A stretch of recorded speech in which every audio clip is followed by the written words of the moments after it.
김치 냄새 나는 한국한테 뭘 바라냐? 이탈리아가 그렇게 무시했던 한국이었습니다. 패션도 기술도 실력도 모두 우위라고 여겼죠. 그런데 막상 동계올림픽이 제대로 진행되지 못할 뻔했던 거 알고 계세요? 그리고 그 위기를 한국 덕분에 넘겼다는 것도요. 동계올림픽 24시간 전 긴급하게 돌아갔던 비하인드 스토리를 지금 공개합니다. 제 이름은 마르코.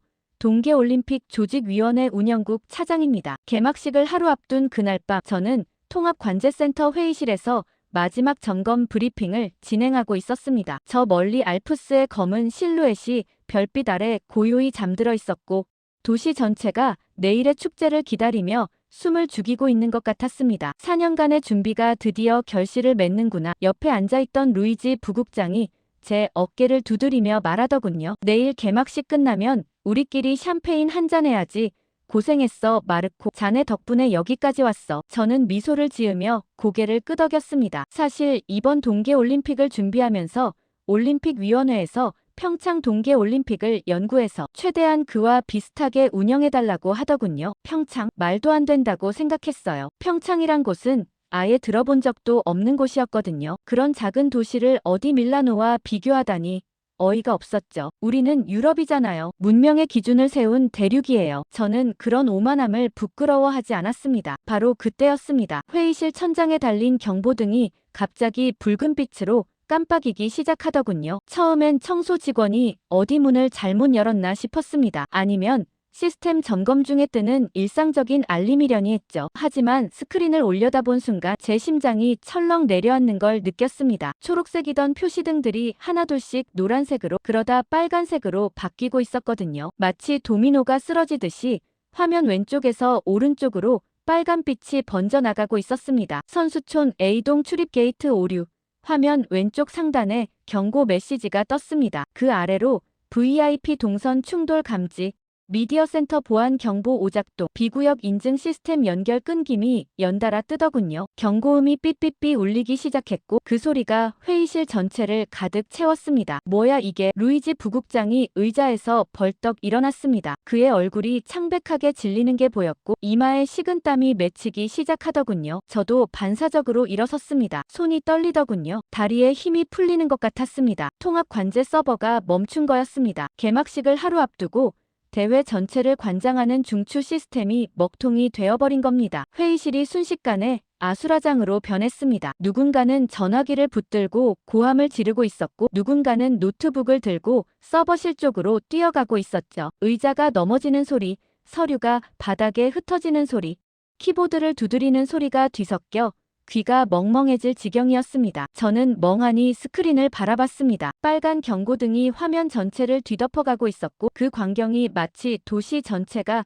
불타는 것처럼 보이더군요. 하지만 이상하게도 저는 그렇게 겁나지 않았습니다. 우리에겐 보험이 있었거든요. 프랑스 기술 컨소시엄이요. 몇 달 전에 프랑스, 독일, 이탈리아 최고의 IT 기업들이 연합해서 이 시스템을 구축했었습니다. 유럽 최고의 기술력이 집약된 통합관제 플랫폼이라고 계약서에도 떡하니 적혀 있었죠. 파리의 클라우드 솔루션 강자, 베를린의 보안 시스템 명가, 밀라노의 네트워크 전문 기업. 이름만 들어도 가슴이 든든해지는 조합이었습니다. 계약금만 수천만 유로였어요. 그 정도 돈을 들였는데 어떤 문제가 터져도 금방 해결할 수 있을 거라고 저는 굳게 믿었습니다. 그때 회의실 구석에서 누군가 중얼거리는 소리가 들려왔습니다. 이런 소프트웨어 시스템은 한국이 잘하는데 아까 한국 쪽에 연락해 볼 걸 그랬나? 평창 때 시스템 한 번도 안 죽었다던데. 저는 고개를 돌려 그쪽을 바라봤습니다. 기술팀 막내 직원이었습니다. 26쯤 되어 보이는 젊은 친구였는데 아직 세상 물정을 모르는 거겠지 싶어서 저는 속으로 코웃음을 쳤습니다. 한국이라고요. 삼성 스마트폰이나 만드는 나라가 유럽의 올림픽 시스템을 어떻게 도와준다는 겁니까? 평창이요. 그 작은 산골 마을에서 한 번 올림픽 치렀다고 밀라노에 조언을 해주겠다고요. 웃기지도 않았습니다. 저는 그 말을 무시하고 창밖을 바라봤습니다. 그런데 그 순간 몇 달 전 회의가 떠오르더군요. 한국 측에서 연락이 왔었습니다. 대한체육회 국제협력팀이라는 곳에서요. 평창 올림픽 통합 운영 프로토콜을 공유할 수 있다고 무상으로 기술 자문을 해주겠다며 꽤나 정중한 서한을 보내왔었죠. 서한 말미에는 이렇게 적혀 있었습니다. 동계올림픽의 성공적 개최를 위해 기꺼이 경험을 나누겠습니다. 언제든 연락 주십시오. 저는 그때 그 서한을 읽고 피식 웃었던 기억이 납니다. 한국이 이탈리아를 도와주겠다니 그 발상 자체가 우스웠거든요. 회의실에 있던 사람들도 모두 비슷한 반응이었습니다. 한국 사람들 참 특이하네. 자기들이 뭐라도 되는 줄 아나 봐.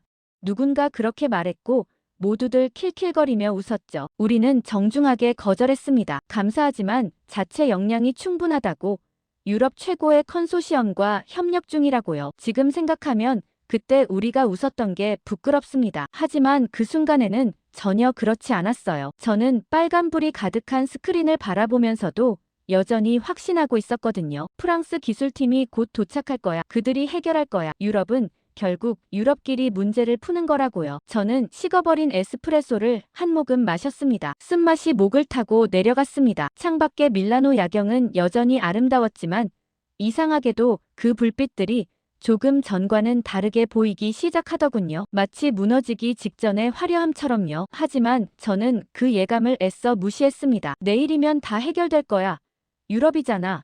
우리잖아. 저는 스스로를 그렇게 다독이며 다시 스크린을 바라봤습니다. 빨간 경고등은 여전히 깜빡이고 있었고 그 빛이 제 얼굴 위로 불길하게 번지고 있었습니다. 그때까지만 해도 저는 이게 시작에 불과하다는 걸 상상도 못했습니다. 진짜 위기는 아직 오지 않았다는 걸, 그리고 그 위기 앞에서 우리가 얼마나 무력해질지를 말이죠. 프랑스 기술팀이 도착한 건 그로부터 1시간쯤 뒤였습니다. 서버실 문이 열리고 양복을 빳빳하게 차려입은 50대 중반의 남자가 들어왔는데 그가 바로 컨소시엄 기술 총괄 책임자 장 피에르 뒤퐁이었습니다. 파리에서 급하게 날아왔다는데 머리카락 한 올 흐트러지지 않은 모습이 인상적이더군요. 그는 서버실 안을 천천히 둘러보더니 저와 루이지 부국장을 번갈아 바라보며 입을 열었습니다. 단순 오류입니다. 몇 시간이면 정상화됩니다. 걱정하실 필요 전혀 없습니다. 그의 목소리는 놀라울 정도로 차분했고 얼굴에는 자신감이 넘쳐 흘렀습니다. 마치 동네 수도꼭지 하나 고치러 온 배관공처럼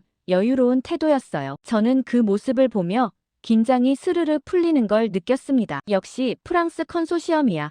수천만 유로를 괜히 투자한 게 아니었어. 저는 속으로 안도의 한숨을 내쉬었습니다. 뒤퐁 책임자는 부하 직원 서너 명을 데리고 서버렉 사이를 누비기 시작했고 저는 더 이상 거기 있을 이유가 없다고 판단했습니다. 전문가들이 알아서 하겠지. 저는 제 할 일을 해야 했거든요. 개막식 전날 밤에 운영국 차장이 신경 써야 할 일이 한두 가지가 아니었습니다. 각국 VIP 영접 동선 최종 점검, 개막식 리허설 현장 확인, 자원봉사자 배치 상황 체크, 미디어 센터 기자 브리핑 자료 검토. 저는 서버실을 나와 이것저것을 챙기느라 정신없이 뛰어다녔습니다. 복도를 걸을 때마다 제 구두 소리가 딱딱딱 울렸고 그 소리가 묘하게 경쾌하게 느껴지더군요. 시스템 문제는 프랑스 팀이 해결하고 있고 나머지는 내가 챙기면 되고 모든 게 제자리를 찾아가고 있다고 저는 믿었습니다. 밤새 이리저리 뛰어다니느라 눈 한 번 제대로 못 붙였지만 피곤한 줄도 몰랐어요. 아드레날린이 온몸에 퍼져 있었거든요. 새벽이 지나고 아침이 밝았습니다. 창밖으로 밀라노의 하늘이 분홍빛에서 파란빛으로 물들어가고 있었고 거리에는 벌써 올림픽 깃발을 든 시민들이 모여들기 시작하더군요. 개막식장 주변에는 각국 취재진의 중계차들이 빼곡히 늘어서 있었고 하늘에는 헬리콥터 서너 대가 윙윙거리며 선회하고 있었습니다. 축제의 날이 밝은 거였습니다. 저는 잠깐 창가에 서서 그 풍경을 바라봤습니다. 가슴이 벅차오르더군요. 오늘이야. 드디어 오늘이야. 4년을 준비한 그날이 왔어. 하지만 그 벅찬 감정은 오래가지 못했습니다. 그로부터 몇 시간 뒤 제 휴대폰이 미친 듯이 울리기 시작했거든요. 화면에 뜬 이름은 본부 상황실이었습니다. 저는 불길한 예감에 서둘러 전화를 받았습니다. 전화기 너머로 들려온 목소리는 다급하게 떨리고 있었습니다. 차장님, 시스템이 아직 완전 복구가 안 됐습니다. 개막식 3시간 전인데 아직도 불안정하다고 합니다. 빨리 서버실로 와주셔야 할 것 같습니다. 저는 심장이 쿵 하고 내려앉는 걸 느꼈습니다. 아직도 복구가 안 됐다고요? 어젯밤에 몇 시간이면 된다고 했잖아요. 저는 전화를 끊고 엘리베이터로 달려갔습니다. 버튼을 연타하는 손끝이 떨리더군요. 엘리베이터가 너무 느리게 느껴져서 결국 비상계단으로 뛰어내려갔습니다. 계단을 2칸씩 건너뛰며 내려가는 동안 온갖 최악의 시나리오가 머릿속을 스쳐 지나갔습니다. 개막식 도중에 시스템이 다운되면 어떡하지? 전 세계 생중계되는데 수십억 명이 지켜보는데 이탈리아가 망신당하는 거야. 서버실에 도착했을 때 뒤퐁 책임자는 여전히 거기 있었습니다. 하지만 어젯밤의 여유로운 표정은 온데간데 없었습니다. 그의 이마에 땀이 송글송글 맺혀 있었고 셔츠 컬러가 구겨져 있었으며 눈 밑에 다크서클이 짙게 내려앉아 있었습니다. 밤새 한숨도 못 잔 게 분명했죠. 저는 그에게 다가가며 물었습니다. 상황이 어떻습니까? 왜 아직도 복구가 안 된 겁니까? 그가 저를 돌아보며 웃었습니다. 하지만 그 웃음이 이상하더군요. 입꼬리는 올라가 있는데 눈은 웃고 있지 않았거든요. 다 됐습니다. 그가 말했습니다. 방금 막 정상화됐어요. 걱정 마세요. 개막식 전에 맞췄잖아요. 문제 없습니다. 저는 안도의 한숨을 내쉬려다가 문득 뭔가 이상함을 느꼈습니다. 그의 뒤쪽에 늘어선 서버렉들을 바라봤습니다. 화면에 떠있는 상태 창들이 눈에 들어오더군요. 저는 IT 전문가는 아니지만 기본적인 건 읽을 줄 알았거든요. 그런데 화면에 보이는 내용이 심상치 않았습니다. 재부팅 실패라는 빨간 글씨가 보였고 그 옆에 백업 동기화 오류라는 메시지가 떠 있었습니다. 자동 복구 시스템은 작동하지 않는 것 같았고 대신 수동 연결이라는 상태 표시가 깜빡이고 있었습니다. 이건 뭡니까?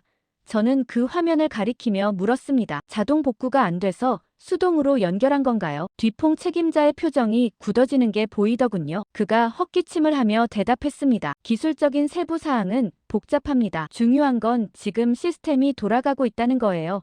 개막식 진행하는데 문제 없습니다. 저는 그 말에 고개를 끄덕였지만 마음 한구석이 찜찜하더군요. 겉으로는 해결된 것 같았습니다. 화면에 초록색 표시등들이 다시 켜져 있었고 경고음도 멈춰 있었고 직원들도 긴장을 풀고 있는 것 같았습니다. 하지만 뭔가 석연치 않았어요. 수동 연결이라는 게 대체 뭔지, 왜 자동 복구가 안 된 건지, 그 근본적인 문제는 해결된 건지 아닌 건지 명확하게 알 수가 없었거든요. 저는 서버실을 나서려다가 뒤에서 누군가 속삭이는 소리를 들었습니다. 이탈리아어였는데 기술팀 직원 2명이 구석에서 고개를 맞대고 수군거리고 있었습니다. 이번엔 이렇게 넘어가도 다음엔 진짜 큰일 나는 거 아니야. 구조 자체를 안 고치고 땜질만 한 거잖아. 경기 중에 다시 터지면 어떡해. 저는 그 말을 듣는 순간 등골이 서늘해지는 걸 느꼈습니다. 땜질이라고요. 구조는 그대로인데 겉으로만 막은 거라고요. 저는 발걸음을 멈추고 그 직원들 쪽을 돌아봤습니다. 하지만 그들은 제 시선을 피하더군요. 뭔가를 알고 있는데 말하기 꺼리는 눈치였습니다. 저는 다시 뒤퐁 책임자를 바라봤습니다. 그는 서버 화면을 뚫어지게 쳐다보고 있었는데 그 뒷모습이 묘하게 불안해 보이더군요. 어깨가 움츠러들어 있었고 손가락이 미세하게 떨리고 있었습니다. 자신감 넘치던 어젯밤의 그 남자가 맞나 싶을 정도였어요. 저는 서버실 문을 열고 복도로 나왔습니다. 복도 창문으로 햇살이 쏟아져 들어오고 있었고 저 멀리서 개막식 리허설 음악 소리가 웅장하게 울려 퍼지고 있었습니다. 곧 전 세계가 지켜보는 가운데 개막식이 시작될 거였습니다. 밀라노의 자존심을 건 무대가 열리는 거였죠. 그런데 저는 그 화려한 음악 소리가 귀에 제대로 들어오지 않았습니다. 아까 들었던 속삭임이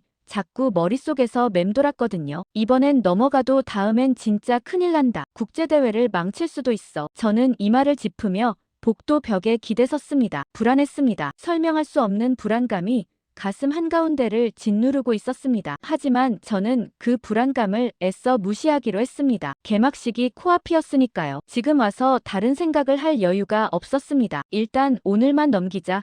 개막식만 무사히 끝나면 뒤에 보완하면 되지 않겠어. 저는 스스로를 그렇게 다독이며 개막식장으로 발걸음을 옮겼습니다. 그때까지만 해도 저는 그 불안감이 현실이 될 줄 몰랐습니다. 그리고 그 현실은 우리가 감당할 수 있는 수준을 훨씬 넘어서게 됩니다. 개막식은 무사히 끝났습니다. 드론 쇼가 밤하늘을 수놓았고 각국 선수단이 입장했고 성화가 점화됐고 전 세계가 환호했습니다. 저는 VIP석 뒤편 운영 부스에서 그 광경을 지켜보면서도 한순간도 긴장을 풀 수가 없었습니다. 혹시 시스템이 또 멈추지 않을까? 출입 게이트가 오작동하지 않을까? 생중계가 끊기지 않을까? 휴대폰을 손에서 놓지 못한 채 화면만 뚫어지게 쳐다보고 있었죠. 다행히 개막식 동안에는 아무 일도 일어나지 않았습니다. 하지만 그게 오히려 더 불안했어요. 폭풍 전의 고요 같은 느낌이랄까요? 뭔가 터질 것 같은데 안 터지고 있는 그 긴장감이 저를 계속 옥죄고 있었습니다. 개막식이 끝나고 이틀이 지났습니다. 경기가 본격적으로 시작됐고 저는 여전히 예민한 상태로 하루하루를 보내고 있었습니다. 전화벨만 울려도 심장이 철렁 내려앉았고 무전기에서 잡음만 들려도 온몸이 굳어버렸습니다. 회의실에 앉아 있어도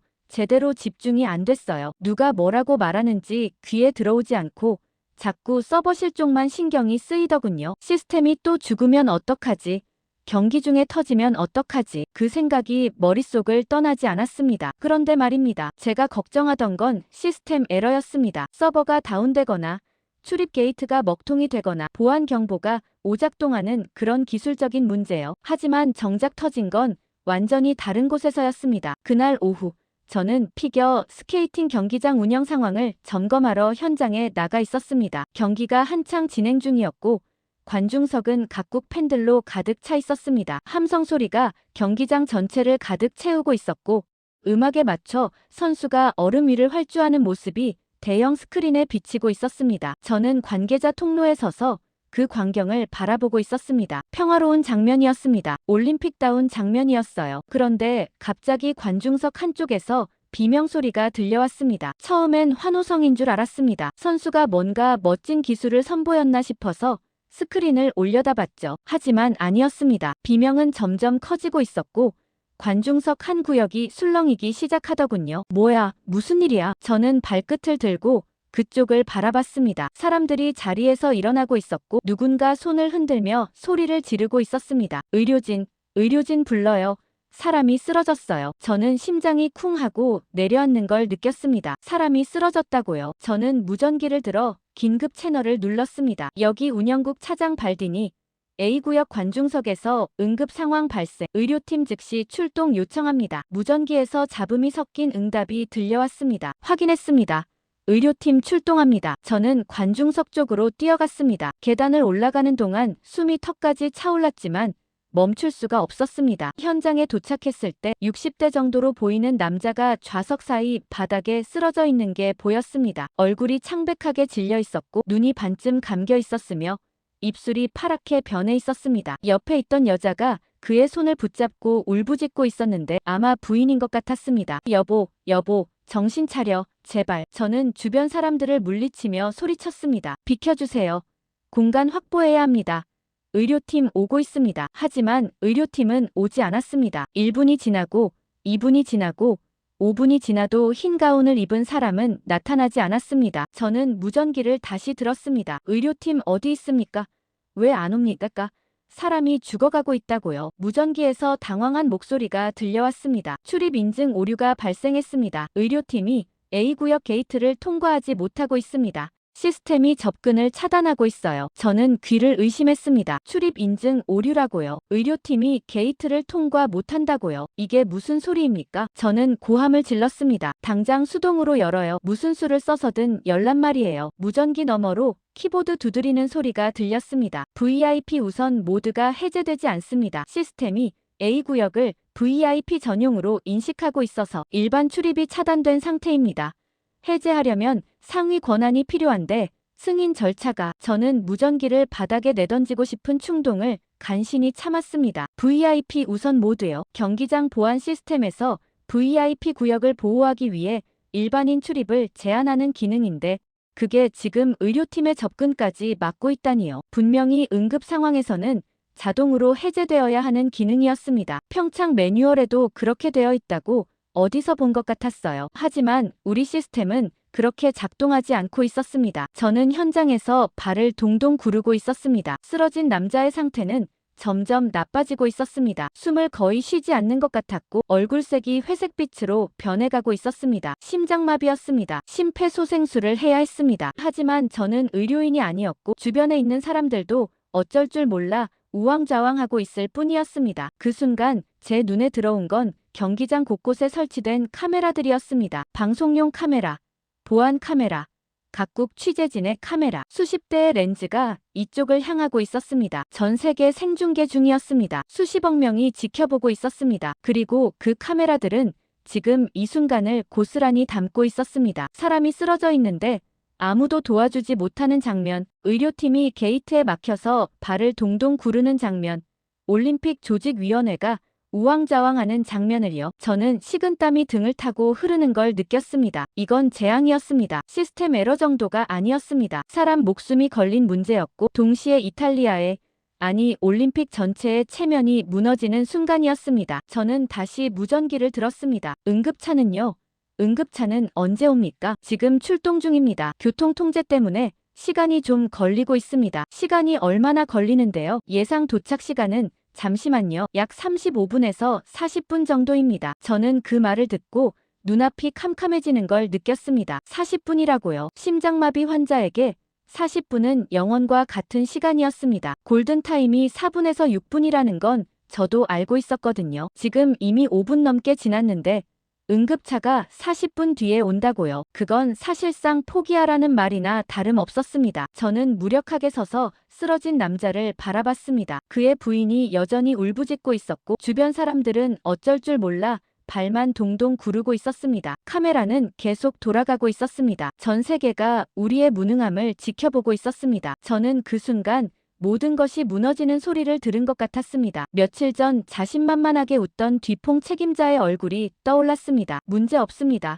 그가 말했었죠. 하지만 문제가 있었습니다. 문제는 처음부터 있었고 우리는 그걸 외면했던 겁니다. 그리고 그 대가를 지금 사람 목숨으로 치르려 하고 있었습니다. 저는 주먹을 꽉 쥐었습니다. 손톱이 손바닥을 파고들었지만 아픈 줄도 몰랐습니다. 제발 누가 좀 도와줘요. 저는 속으로 그렇게 외치고 있었습니다. 그때였습니다. 관중석 저쪽에서 누군가 계단을 뛰어 내려오는 게 보이더군요. 젊은 동양인 남자였습니다. 26쯤 되어 보였는데 올림픽 자원봉사자 유니폼을 입고 있었고 목에는 통역 자원봉사자라고 적힌 명찰이 달려 있었습니다. 그가 계단을 2칸씩 건너뛰며 내려오는 모습이 눈에 들어왔는데 그 움직임이 놀라울 정도로 민첩하더군요. 마치 훈련받은 군인처럼 낭비되는 동작이 하나도 없었습니다. 그는 쓰러진 남자 옆에 도착하자마자 무릎을 꿇었습니다. 그리고 주변 사람들을 향해 또렷한 목소리로 외치더군요. 비켜주세요. 제가 하겠습니다. 영어였습니다. 발음이 깔끔했고 목소리에 흔들림이 없었습니다. 저는 멍하니 그를 바라봤습니다. 도대체 저 사람은 누구지? 의료진인가? 아닌 것 같은데. 하지만 생각할 틈도 없이 그는 이미 움직이기 시작했습니다. 그가 먼저 한 건 환자의 상태를 확인하는 거였습니다. 쓰러진 남자의 어깨를 가볍게 두드리며 말하더군요. 괜찮으세요? 들리세요? 반응이 없었습니다. 그는 곧바로 남자의 코와 입 가까이에 귀를 대고 호흡을 확인했습니다. 그리고 고개를 들며 중얼거리더군요. 호흡 없음, 맥박 미약. 그 순간 그의 눈빛이 달라지는 게 보였습니다. 결연함이라고 해야 할까요? 두려움 같은 건 전혀 느껴지지 않았습니다. 그는 주변을 둘러보며 소리쳤습니다. AED 가져와요. 저기 벽에 붙어 있잖아요. 빨리요. 그가 가리킨 방향을 보니 정말로 벽면에 빨간색 AED 케이스가 달려 있었습니다. 자동 심장 충격기요. 저도 저게 거기 있는 건 알았지만 솔직히 어떻게 쓰는지는 몰랐습니다. 관중 중 한 명이 허겁지겁 달려가서 그걸 떼어왔고 한국 청년에게 건넸습니다. 그 사이 그는 이미 심폐소생술을 시작하고 있었습니다. 양손을 깍지 끼고 환자의 가슴 중앙에 올린 뒤 리드미컬하게 압박하기 시작했습니다. 그가 속으로 숫자를 세는 게 입술 움직임으로 보이더군요. 압박 속도가 일정했고 깊이도 적당해 보였습니다. 저는 CPR을 직접 본 건 그때가 처음이었는데 그게 얼마나 체력적으로 힘든 일인지 금방 알 수 있었습니다. 30회 압박을 마친 그는 환자의 고개를 젖히고 턱을 들어 올린 뒤 인공호흡을 2번 실시했습니다. 그리고 다시 가슴 압박, 다시 인공호흡. 그 과정이 정확하게 반복되고 있었습니다. 흐트러짐이 없었습니다. AED가 도착하자 그는 잠시 압박을 멈추고 기기를 열었습니다. 패드 2개를 꺼내서 환자의 가슴에 부착했는데 그 위치도 정확하더군요. 기기에서 기계음이 흘러나왔습니다. 심장 리듬 분석 중. 물러나세요. 한국 청년이 주변 사람들을 향해 손짓하며 외쳤습니다. 다들 물러나세요. 환자한테서 손 떼세요. 삐하는 소리와 함께 전기 충격이 가해졌습니다. 환자의 몸이 한 번 움찔했습니다. 하지만 반응이 없었습니다. 한국 청년은 당황하지 않았습니다. 곧바로 다시 가슴 압박을 시작했습니다. 땀이 그의 이마에서 흘러내리기 시작했지만 손놀림은 여전히 정확했습니다. 1분이 지나고 2분이 지나고 3분이 지났습니다. 저는 숨을 죽이고 그 광경을 지켜봤습니다. 주변 관중들도 모두 침묵하고 있었습니다. 경기장 전체가 고요해진 것 같았어요. 음악도 멈춰 있었고 선수들도 얼음 위에서 멈춰 서서 이쪽을 바라보고 있었습니다. 모든 시선이, 모든 카메라가 이 한 장면에 집중되어 있었습니다. 5분이 지났을 때 AED가 다시 분석을 시작했습니다. 그리고 두 번째 전기 충격, 환자의 몸이 다시 움찔했습니다. 한국 청년이 환자의 목에 손가락을 대고 맥박을 확인했습니다. 그리고 그의 얼굴에 희미한 안도의 빛이 스치는 게 보이더군요. 맥박 돌아왔어요. 그가 말했습니다. 그 한마디에 주변에서 탄성이 터져 나왔습니다. 누군가 박수를 치기 시작했고 그 박수가 관중석 전체로 퍼져나갔습니다. 저는 멍하니 서서 그 광경을 바라봤습니다. 믿기 어려웠거든요. 방금 눈앞에서 사람이 죽어가고 있었는데 저 젊은 청년이 혼자서 살려낸 거였습니다. 의료팀도 응급차도 시스템도 다 무용지물이었는데 관중석에서 뛰어나온 자원봉사자 한 명이 해낸 거였어요. 그로부터 몇 분 뒤 의료팀이 도착했습니다. 게이트 문제가 해결된 건지 아니면 다른 경로로 온 건지 모르겠지만 어쨌든 너무 늦었습니다. 그들이 도착했을 때는 이미 한국 청년이 모든 걸 끝낸 뒤였거든요. 의료팀이 환자를 들것에 싣고 이동하기 시작했습니다. 환자의 부인이 울면서 따라갔는데 가다가 멈춰서서 뒤를 돌아보더군요. 한국 청년을 찾는 것 같았습니다. 그분이요. 그 젊은 분이요. 어디 갔어요? 감사 인사를 해야 하는데. 하지만 한국 청년은 이미 사라지고 없었습니다. 저도 주변을 둘러봤지만 그의 모습이 보이지 않더군요. 관중들 사이에 섞여서 조용히 빠져나간 것 같았습니다. 마치 처음부터 거기 없었던 사람처럼요. 저는 허탈하게 그 자리에 서 있었습니다. 방금 무슨 일이 벌어진 건지 머리로는 알겠는데 가슴으로는 받아들여지지 않았습니다. 우리 시스템이 완전히 무너진 상황에서 우리가 아무것도 못하고 발만 동동 구르는 사이에 이름도 모르는 한국 청년 하나가 사람 목숨을 살린 거였습니다. 그날 밤 저는 호텔방에서 뉴스를 켰습니다. 모든 외신이 이 사건을 다루고 있었습니다. 하지만 그 보도의 논조는 제가 바라던 것과 정반대였습니다. 밀라노 올림픽, 응급대응 시스템 붕괴, CNN 앵커가 심각한 표정으로 말하고 있었습니다. 관중 심장마비 발생 후 의료팀 도착까지 40분 소요. 조직위원회 운영 능력에 심각한 의문 제기. BBC는 더 신랄했습니다. 출입 인증 시스템 오류로 의료팀 진입 차단. VIP 보안 모드가 인명 구조보다 우선시된 아이러니.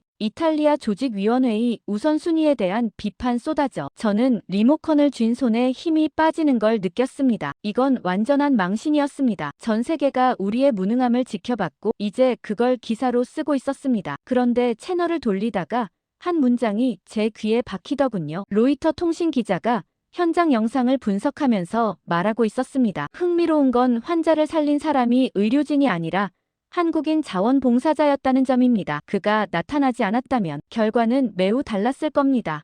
그리고 이건 우연이 아닙니다. 평창 올림픽 때는 응급대응 시간이 평균 4분이었습니다. 시스템 자체가 달랐던 거죠. 그리고 그 기자가 마지막으로 한마디를 덧붙이더군요. 평창은 달랐습니다. 저는 TV를 끄고 창밖을 바라봤습니다. 밀라노의 야경이 여전히 반짝이고 있었지만 그 불빛들이 예전처럼 아름답게 느껴지지 않았습니다. 평창은 달랐다. 그 한마디가 머릿속에서 계속 맴돌았습니다. 한국이 뭐가 그렇게 대단하다고 저는 며칠 전까지 그렇게 생각했었습니다. 하지만 오늘 제 눈앞에서 벌어진 일은 뭐였습니까? 우리 시스템이 무너졌을 때 사람을 살린 건 우리가 아니라 한국 사람이었습니다. 저는 침대에 앉아 두 손으로 얼굴을 감쌌습니다. 그리고 처음으로 생각했습니다. 우리가 뭘 놓치고 있는 건지, 한국은 뭘 가지고 있는 건지, 그 청년은 대체 누구인지를요. 그 청년이 누구인지 알아내는 데는 이틀이 걸렸습니다. 쉽지 않았어요. 현장에 있던 관중들에게 물어봐도 다들 얼굴만 어렴풋이 기억할 뿐 이름은 모른다고 했고 CCTV 영상을 돌려봐도 그가 어디로 사라졌는지 추적이 안 되더군요. 올림픽 자원봉사자 명단을 뒤져야 했습니다. 통역 자원봉사자라는 명찰을 달고 있었으니까 범위를 좁힐 수 있었죠. 그런데 통역 자원봉사자만 해도 수백 명이었습니다. 그 중에서 한국인 남성 26 정도. 그날 피겨 스케이팅 경기장에 배치되어 있었던 사람. 조건을 하나씩 대입해 나가면서 후보를 줄여나갔습니다. 그리고 마침내 한 사람으로 좁혀지더군요. 이름은 박준혁. 서울에서 온 대학생이었고 한국 선수단 통역 지원을 위해 자원봉사자로 파견된 거였습니다. 저는 그를 만나기 위해 한국 선수촌으로 향했습니다. 선수촌 입구에서 한국팀 관계자에게 사정을 설명하고 그를 불러달라고 부탁했습니다. 한참을 기다렸습니다. 햇살이 따가웠고 발밑에 아스팔트에서 열기가 올라오고 있었습니다. 저는 그 열기 속에서 서성이면서 대체 그 청년에게 뭐라고 말해야 할지 머릿속으로 정리하고 있었습니다. 감사하다고 해야 하나, 아니면 어떻게 그렇게 할 수 있었냐고 물어야 하나, 아니면 그냥 악수만 하고 와야 하나, 생각이 정리되지 않았습니다. 10분쯤 지났을 때 건물 안에서 젊은 남자가 걸어 나오는 게 보였습니다. 그날 그 청년이었습니다. 올림픽 자원봉사자 유니폼을 입고 있었고 얼굴에는 긴장한 기색 없이 편안한 미소가 떠 있었습니다. 저를 발견하고 가볍게 목례를 하더군요. 부르셨다고요? 무슨 일이신지. 그의 영어는 그날처럼 깔끔했습니다. 억양이 거의 없었고 발음이 또렷했습니다. 저는 갑자기 말문이 막히는 걸 느꼈습니다. 제가 이 사람을 찾아온 이유가 뭐였지? 그냥 감사 인사를 하려고 온 건가?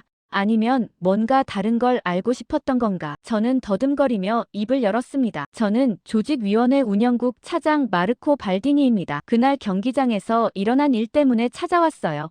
당신이 그분을 살렸다는 걸 알게 됐습니다. 그가 고개를 살짝 기울이며 대답하더군요. 아, 그 일이요. 그분 괜찮아졌다고 들었어요. 다행이에요. 그 말투가 너무 담담해서 저는 오히려 당황했습니다. 방금 사람 목숨을 살린 일을 얘기하는데 마치 길에서 떨어진 지갑 주워준 것처럼 말하고 있었거든요. 저는 다시 물었습니다. 어떻게 그렇게 할 수 있었습니까? 의료인도 아니시잖아요.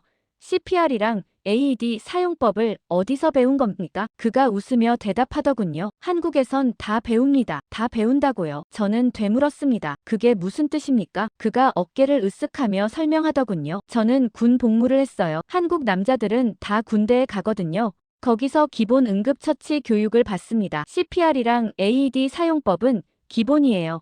화재 대피훈련, 심폐소생술, 지혈법, 이런 거 다 배우죠. 저는 멍하니 그를 바라봤습니다. 군대에서 배운다고요. 독일에도 군대는 있지만 그런 걸 배운다는 얘기는 들어본 적이 없었거든요. 이탈리아도 마찬가지였고요. 물론 의료병과 같은 특수한 경우는 다르겠지만 일반 병사들이 CPR을 체계적으로 배운다는 건 생소하게 느껴졌습니다. 저는 한 가지 더 궁금한 게 있었습니다. 그런데 왜 나선 겁니까?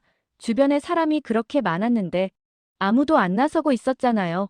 무섭지 않았어요. 잘못되면 어쩌려고요. 그가 잠시 생각하더니 대답하더군요. 위기 상황이면 그냥 나섭니다. 생각할 시간이 없었어요. 사람이 쓰러져 있고 아무도 안 움직이고 있으면 내가 해야죠. 그게 당연한 거 아닌가요? 그의 말이 제 가슴을 찔렀습니다. 당연한 거라고요. 저는 그날 현장에 있었습니다. 사람이 쓰러져 있는 걸 똑똑히 봤습니다. 하지만 저는 아무것도 하지 못했습니다. 무전기만 붙들고 의료팀이 오기를 기다렸을 뿐이었죠. 그게 제 역할이라고 생각했으니까요. 시스템이 해결해줄 거라고 믿었으니까요. 하지만 이 청년은 달랐습니다. 시스템이 무너지는 순간 그는 직접 뛰어들었습니다. 생각할 시간이 없었다고요. 당연한 거라고요. 저는 조심스럽게 한 가지를 더 물었습니다. 그분 부인이 감사 인사를 전하고 싶어 하시던데요. 연락처를 전해드려도 될까요? 그가 손을 저으며 말하더군요. 아, 괜찮아요. 아무것도 아닌데 뭐요. 저는 그냥 해야 할 일을 했을 뿐이에요. 살아계시다니까 그걸로 됐어요. 감사 인사는 부담스러우니까 괜찮다고 전해주세요. 저는 그 말을 듣고 할 말을 잃었습니다. 보통 사람이라면 영웅 대접을 받고 싶어 하지 않겠습니까? 인터뷰 요청이 쇄도하고 TV에 나오고 칭찬받는 거요. 하지만 이 청년은 그런 게 불편한 눈치였습니다. 마치 자신이 한 일이 특별한 게 아니라 누구나 했을 일이라고 생각하는 것처럼요. 저는 그와 악수를 나누며 감사 인사를 전했습니다. 그리고 돌아서서 걸어가는데 뒤에서 그가 말하는 소리가 들리더군요. 차장님, 그 시스템 문제는 빨리 고치셔야 할 것 같아요. 다음엔 저 같은 사람이 없을 수도 있으니까요. 저는 발걸음을 멈추고 뒤를 돌아봤습니다. 그는 이미 건물 안으로 들어가고 있었습니다. 그의 뒷모습을 바라보면서 저는 묘한 감정을 느꼈습니다. 부끄러움과 감탄과 뭔가 알 수 없는 것이 뒤섞인 복잡한 감정이었어요. 저는 천천히 선수촌을 빠져나왔습니다. 걸으면서 계속 생각했습니다. 그 청년은 영웅이 아니었습니다. 스스로도 영웅이라고 생각하지 않았고요. 그는 그냥 준비된 사람이었습니다. 군대에서 CPR을 배웠고 위기 상황에 나서는 게 당연하다고 생각하는 사람, 특별한 능력이 있는 게 아니라 기본이 갖춰져 있는 사람, 그런 사람이 한국에는 얼마나 많은 걸까요? 군 복무를 한 남자들이 전부 저런 교육을 받는다면 그건 수백만 명이 CPR을 할 줄 안다는 얘기잖아요. 그 순간 저는 처음으로 깨달았습니다. 문제는 시스템만이 아니었다는 걸요. 우리는 시스템 에러를 고치려고만 했습니다. 서버를 재부팅하고 게이트를 수동으로 열고 그런 기술적인 해결책만 찾았죠. 하지만 시스템은 결국 사람이 운영하는 거였습니다. 그리고 시스템이 무너졌을 때 그 빈자리를 채우는 것도 사람이었습니다. 한국은 그걸 알고 있었던 거였습니다. 시스템만 갖춰놓는 게 아니라 사람까지 준비시켜 놓는 거요. 기술이 실패했을 때를 대비해서 사람을 훈련시키는 거요. 저는 호텔로 돌아가는 길에 내내 그 생각을 했습니다. 우리가 놓친 건 서버나 소프트웨어가 아니었습니다. 우리가 놓친 건 사람이었습니다. 그리고 그 사실을 깨닫는 순간 저는 한국이 우리에게 무료로 공유하겠다고 했던 그 평창 매뉴얼이 갑자기 다르게 느껴지기 시작했습니다. 거기엔 대체 뭐가 적혀 있는 걸까요? 저는 그날 밤 처음으로 그 문서를 찾아보기로 결심했습니다. 그날 밤 저는 호텔방에서 노트북을 열었습니다. 몇 달 전 한국 측에서 보내왔던 메일을 찾아야 했거든요. 평창 올림픽 통합 운영 프로토콜을 공유하겠다던 그 서한 말이에요. 그때는 읽지도 않고 휴지통에 넣어버렸었는데 다행히 완전히 삭제하지는 않았더군요. 휴지통 폴더를 뒤져서 그 메일을 복원했습니다. 첨부 파일이 하나 있었습니다. 평창 동계올림픽 운영 백서 요약본이라는 제목의 PDF 파일이었어요. 저는 커피를 한 잔 내리고 침대에 기대 앉아 그 파일을 열었습니다. 시계를 보니 밤 11시가 넘어 있었지만 잠이 올 것 같지 않았거든요. 첫 페이지를 넘기는 순간 저는 눈을 의심했습니다. 목차만 해도 수십 항목이었습니다. 통합 관제 시스템 개혁, 다중 백업 체계, 실시간 모니터링 프로토콜, 응급 상황 대응 매뉴얼, 인력 배치 기준, 보안 등급별 출입 관리, 기상 악화 시 비상 계획. 제가 생각했던 것보다 훨씬 방대한 내용이었습니다. 한국이 그냥 한 번 올림픽 치른 경험을 대충 정리해서 보낸 줄 알았는데 이건 완전히 다른 차원이었어요. 저는 천천히 페이지를 넘기며 읽기 시작했습니다. 그리고 읽으면 읽을수록 얼굴이 화끈거리는 걸 느꼈습니다. 부끄러웠거든요. 응급 상황 대응 섹션에서 눈이 멈췄습니다. 거기엔 이런 내용이 적혀 있었습니다. 응급 상황 발생 시 시스템이 자동으로 해당 구역의 출입 제한을 해제한다. VIP 보안 모드보다 익명 구조가 우선이며 이 원칙은 어떤 상황에서도 변경되지 않는다. 저는 그 문장을 2번, 3번 읽었습니다. 자동 해제라고요. VIP 모드가 자동으로 해제된다고요. 그날 경기장에서 일어난 일이 떠올랐습니다. 의료팀이 게이트에 막혀서 들어오지 못했던 그 장면. VIP 우선 모드 해제하려면 상위 권한이 필요하다며 허둥대던 직원들의 목소리. 평창 시스템에서는 그런 일이 애초에 일어날 수가 없는 구조였던 겁니다. 응급 상황이 감지되면 시스템이 알아서 문을 열어버리니까요. 사람이 수동으로 해제할 필요 자체가 없었던 거죠. 저는 계속 페이지를 넘겼습니다. 위기 단계 자동 격상이라는 섹션이 나오더군요. 거기엔 위기 상황의 심각도에 따라 시스템이 자동으로 대응 수준을 높인다고 적혀 있었습니다. 예를 들어 한 구역에서 응급 상황이 발생하면 주변 구역의 의료 인력이 자동으로 호출되고 가장 가까운 응급차가 자동 배치되고 동선이 실시간으로 재조정된다는 거였어요. 사람이 일일이 판단하고 지시를 내리는 게 아니라 시스템이 스스로 결정하는 구조였습니다. 저는 읽다가 한숨이 나오더군요. 우리는 그날 무전기를 붙들고 여기저기 연락하느라 정신이 없었습니다. 의료팀한테 전화하고 게이트 관리소한테 전화하고 응급차 배치 부서한테 전화하고 그 사이에 40분이 흘러버린 거였어요. 하지만 평창 시스템이었다면 그런 전화 자체가 필요 없었을 겁니다. 시스템이 알아서 다 처리했을 테니까요. 저는 노트북을 덮고 천장을 바라봤습니다. 왜 이런 걸 우리한테 공유하겠다고 했던 걸까요? 경쟁 상대가 아닙니까? 다음 올림픽을 준비하는 나라에게 자기들 노하우를 그냥 넘겨주겠다니.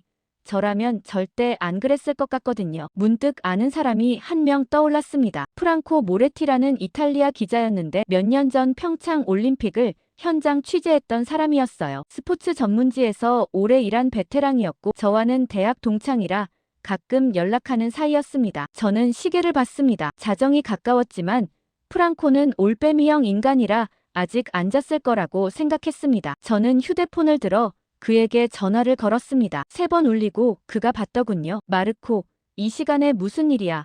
목소리에 약간 졸린 기색이 섞여 있었습니다. 저는 단도직입적으로 물었습니다. 평창 올림픽 때 거기 있었잖아. 어땠어? 운영 시스템 말이야. 전화기 너머로 프랑코가 웃는 소리가 들렸습니다. 갑자기 왜 요즘 밀라노 상황 때문에 그러는 거야? 뉴스 봤어. 대응 시간 40분이라며 장난 아니던데. 저는 대답하지 않았습니다. 그냥 평창 얘기나 해줘. 제발. 프랑코가 한숨을 쉬더니 말하기 시작했습니다. 평창은 달랐어. 진짜로 처음 갔을 때 나도 별 기대 안 했거든. 한국이 뭐 얼마나 잘하겠어 싶었지. 근데 도착하자마자 느낌이 달랐어. 저는 귀를 기울였습니다. 일단 모든 게 연결되어 있었어. 출입 시스템, 교통 시스템, 응급 시스템, 날씨 모니터링까지 전부 하나로 묶여 있었지. 어디서 뭔 일이 터지면 관련된 모든 부서가 동시에 알림을 받는 구조였어. 전화 돌릴 필요가 없었던 거야. 저는 아까 읽었던 매뉴얼 내용이 떠올랐습니다. 프랑코가 말을 이었습니다. 그리고 응급 상황 대응이 진짜 빨랐어. 내가 직접 본 건 아닌데 다른 기자한테 들은 얘기가 있어. 어떤 관중이 저체온증으로 쓰러졌는데 의료팀이 4분 만에 도착했대. 4분이야. 우리 밀라노는 40분 걸렸잖아. 10배 차이야. 저는 침묵했습니다. 그가 계속 말했습니다. 제일 인상 깊었던 건 사람들이었어. 자원봉사자들 말이야. 걔네들이 진짜 훈련이 잘 되어 있었어. 뭘 물어봐도 바로 대답하고 문제 생기면 즉시 대응하고 그냥 매뉴얼대로 움직이는 로봇 같은 게 아니라 상황 판단을 스스로 할 줄 아는 사람들이었어. 그게 제일 무서웠어. 솔직히. 저는 그 말을 듣고 낮에 만났던 박준혁 청년이 떠올랐습니다. 위기 상황이면 그냥 나선다고 했던 그 말이요. 프랑코가 마지막으로 덧붙이더군요. 한국 사람들한테 비결이 뭐냐고 물어봤거든. 그랬더니 웃으면서 그러더라. 우리는 그냥 최악의 상황을 가정하고 준비한다고 잘 될 거라고 기대하는 게 아니라 안 될 수도 있다고 생각하고 대비한다고. 그 마인드 자체가 다르더라고. 저는 전화를 끊고 한참을 멍하니 앉아 있었습니다. 창밖으로 밀라노의 야경이 여전히 반짝이고 있었지만 그 불빛들이 갑자기 초라하게 느껴지더군요. 우리는 이탈리아니까 잘 될 거라고 믿었습니다. 유럽 최고의 컨소시엄이니까 문제 없을 거라고 확신했죠. 한국이 도와주겠다고 했을 때도 코웃음 쳤습니다. 한국이 우릴 뭘 도와줘. 그렇게 생각했으니까요. 하지만 한국은 우리와 정반대였습니다. 그들은 잘 될 거라고 기대하지 않았습니다. 안 될 수도 있다고 가정하고 그 상황에 대비했습니다. 시스템이 무너져도 사람이 대응할 수 있게 훈련시켰고 사람이 실수해도 시스템이 자동으로 보완하게 설계했습니다. 2중 3중으로 그물망을 쳐둔 거였어요. 저는 노트북을 다시 열었습니다. 평창 매뉴얼을 처음부터 끝까지 읽어야겠다고 생각했습니다. 밤을 새워서라도요. 이제라도 배워야 했습니다. 우리가 펼쳐보지도 않았던 그 매뉴얼에 답이 있었던 겁니다. 처음부터 답은 거기 있었는데 우리가 거들떠보지도 않았던 거죠. 저는 커피를 한 모금 마시고 화면을 바라봤습니다. 밤새 평창 매뉴얼을 읽었습니다. 눈이 빠질 것 같았지만 멈출 수가 없었어요. 페이지를 넘길 때마다 새로운 내용이 나왔고 그 내용 하나하나가 우리 시스템의 허점을 정확하게 찌르고 있었거든요. 새벽 5시가 넘어서야 마지막 페이지를 덮었습니다. 창밖이 희뿌옇게 밝아오고 있었고 제 눈은 충혈되어 따끔거렸습니다. 하지만 머릿속은 오히려 맑아져 있었습니다. 해야 할 일이 명확해졌거든요. 이제라도 평창 시스템을 배워야 했습니다. 언제 또 무슨 사고가 터질지 모르는 상황에서 노심초사하며 기도만 하고 있을 수는 없었습니다. 저는 샤워를 하고 양복을 차려입었습니다. 오전 9시에 긴급 운영회의가 예정되어 있었거든요. 그 자리에서 제안을 해야겠다고 마음먹었습니다. 한국에 공식적으로 기술 지원을 요청하자고요. 회의실에 도착하니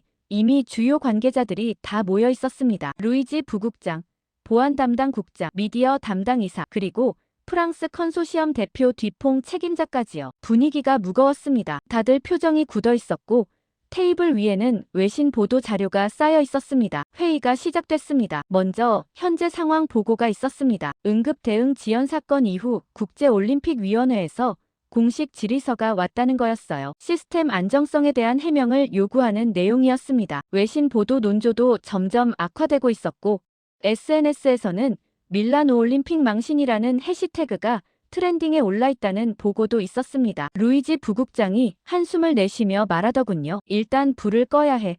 추가 사고가 터지기 전에 시스템을 안정화시켜야 한다고. 뒤퐁씨, 언제까지 완전 복구가 가능합니까? 뒤퐁 책임자가 헛기침을 하며 대답했습니다. 현재 엔지니어들이 24시간 작업 중입니다. 일주일 정도면 근본적인 문제까지 해결할 수 있을 겁니다. 일주일이라고요. 저는 속으로 비명을 질렀습니다. 일주일 동안 또 무슨 일이 터질지 누가 알겠습니까? 그 사이에 사람이 또 쓰러지면 어떡합니까? 이번엔 살려줄 한국 청년이 없을 수도 있잖아요. 저는 손을 들었습니다. 발언권을 달라는 거였어요. 루이지 부국장이 고개를 끄덕이며 저를 바라봤습니다. 저는 심호흡을 하고 입을 열었습니다. 한 가지 제안이 있습니다. 한국의 기술 지원을 요청하는 건 어떨까요? 평창 올림픽 때 사용했던 시스템이 매우 안정적이었다고 합니다.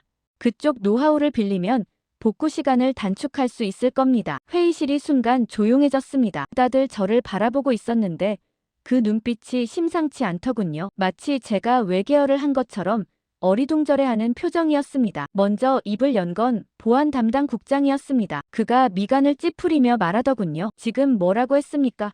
한국이요. 이제 와서 한국한테 도움을 요청한다고요. 저는 고개를 끄덕였습니다. 네, 몇 달 전에 한국 측에서 먼저 협력을 제안해 왔었습니다. 그때는 거절했지만 지금 상황에서는 다시 연락해볼 가치가 있다고 생각합니다. 보안 담당 국장의 얼굴이 붉어지더군요. 그가 언성을 높이며 말했습니다. 발디니 차장, 지금 정신이 있는 겁니까? 우리가 프랑스 컨소시엄과 수천만 유로짜리 계약을 맺고 있다는 거 알죠?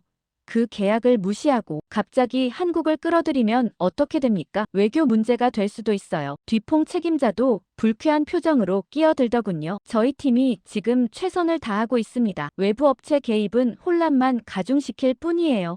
그리고 솔직히 말씀드리면 한국 시스템이 우리 시스템보다 낫다는 근거가 어디 있습니까? 평창은 작은 대회였고 밀라노는 규모가 다릅니다. 저는 그 말에 반박하려고 했지만 미디어 담당 이사가 먼저 말을 끊더군요. 그녀가 두 손을 테이블 위에 올려놓으며 한숨을 쉬었습니다. 무엇보다 체면 문제가 있어요. 지금 전 세계가 우리를 비웃고 있는 상황에서 한국한테 도움을 요청했다는 게 알려지면 어떻게 되겠어요? 이탈리아가 아시아 소국한테 SOS를 쳤다고 기사 나갈 거예요. 그건 치명적이에요. 회의실 분위기가 험악해지고 있었습니다. 저는 사방에서 쏟아지는 반대 의견에 숨이 막히는 것 같았습니다. 하지만 물러설 수 없었어요. 그날 밤 매뉴얼을 읽으면서 느꼈던 확신이 아직 가슴에 남아있었거든요. 저는 의자에서 일어섰습니다. 목소리가 떨리지 않게 하려고 최대한 또박또박 말했습니다. 체면이요. 국가 체면을 걱정하신다고요. 그런데 이미 체면은 무너졌습니다. 전 세계가 우리 시스템이 붕괴된 걸 봤어요. 사람이 쓰러져 있는데 의료팀이 40분 동안 못 들어오는 장면을 전 세계가 생중계로 시청했다고요. 그걸 구한 건 우리가 아니라 한국 자원봉사자였어요. 체면은 이미 바닥입니다. 지금 중요한 건 체면을 지키는 게 아니라 추가 사고를 막는 겁니다. 회의실이 다시 조용해졌습니다. 다들 저를 바라보고 있었는데 이번에는 아까와 다른 눈빛이었습니다. 당혹감과 분노가 섞인 눈빛이었죠. 루이지 부국장이 손으로 이마를 짚으며 중얼거리더군요. 일리가 있어.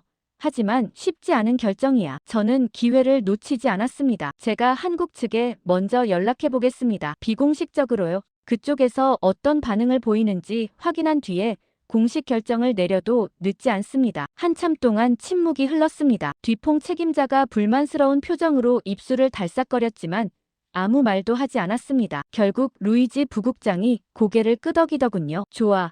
비공식적으로 타진해봐. 대신 조용히 해.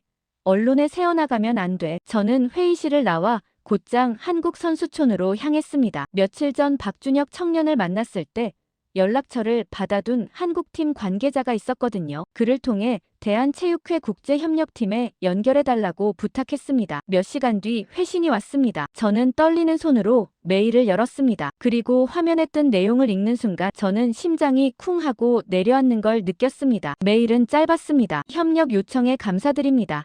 하지만 현재 저희 팀은 한국 선수단 지원으로도 매우 바쁜 상황입니다. 추가적인 기술 지원을 제공하기 어렵습니다. 양해 부탁드립니다. 거절이었습니다. 한국이 거절한 거였습니다. 저는 휴대폰을 든 채로 멍하니 서 있었습니다. 솔직히 예상하지 못한 건 아니었어요. 몇 달 전에 우리가 먼저 거절했잖아요. 그때 우리가 얼마나 오만하게 굴었는지 저는 알고 있었습니다. 하지만 그래도 도와줄 거라고 기대했던 것 같아요. 어딘가에서 한국 사람들은 착하니까 부탁하면 들어주겠지.